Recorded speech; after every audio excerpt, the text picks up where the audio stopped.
So we heard the map of why we're here and what we're going to do.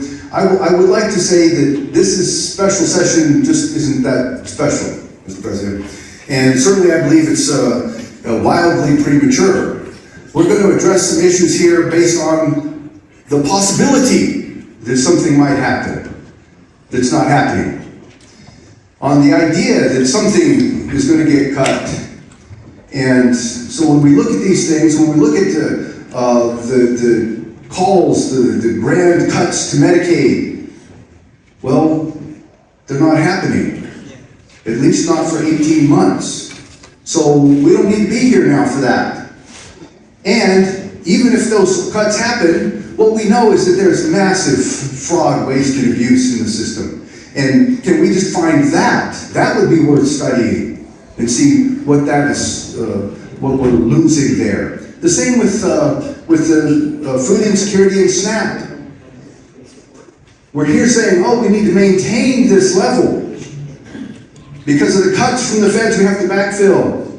And yet our own staff, LFC, can look at this and say, we have an 18% error rate, which means 18% of the SNAP dollars that we're handing out aren't going to people that are eligible for them. Because something in their life has changed. They're making too much money now or something, okay? 18% error rate, and yet we're saying that we have to have a special session to backfill that, even though that is not being cut from the federal government, at least not now.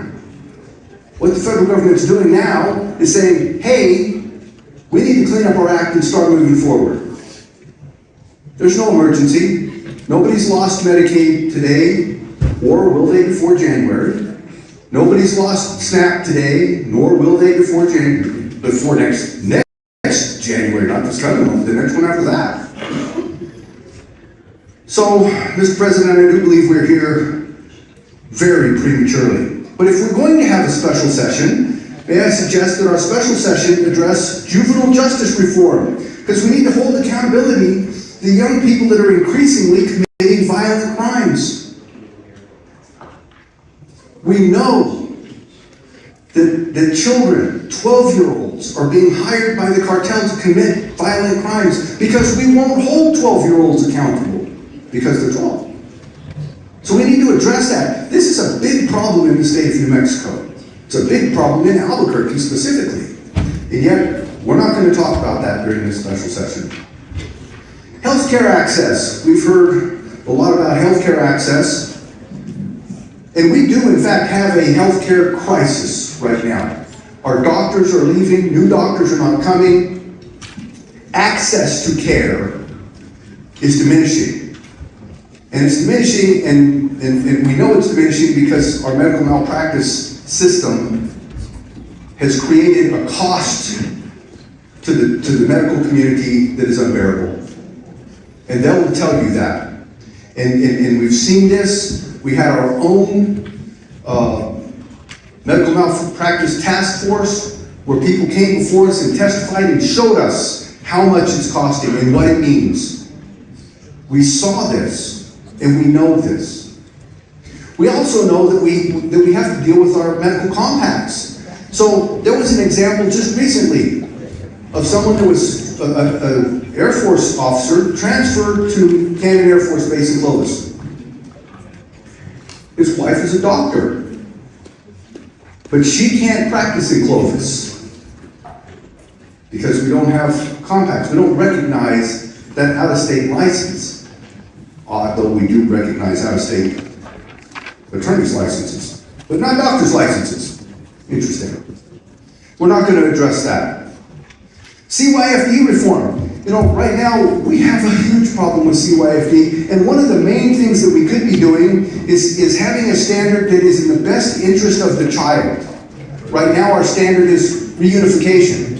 Well, reunification in a bad situation is reunification in a bad situation. It doesn't fix anything. In fact, it puts our children at risk, and we know that because all too often we see how another child has died or simply been abused. We see that and it's heartbreaking, and for whatever reason, we won't address it. That's worth a special session. And then CARA reform, where CYFD can intervene when a child is born with drug exposure or addiction.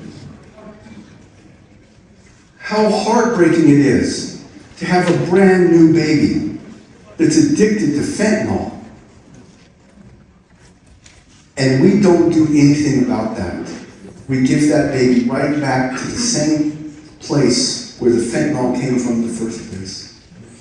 Oh, these are heartbreaking. These things are worth a special session. And in fact, Mr. President, we have bills that will be read in today coming from the Republicans to address all of this. And I would urge us to go ahead and take up these bills. Go ahead. Let's get them in the system and let's debate them. There's no reason that we can't fix these things now. We know what the problems are. We have the solutions. And that would make this a special session. But as it is, it just ain't that special, Mr. President.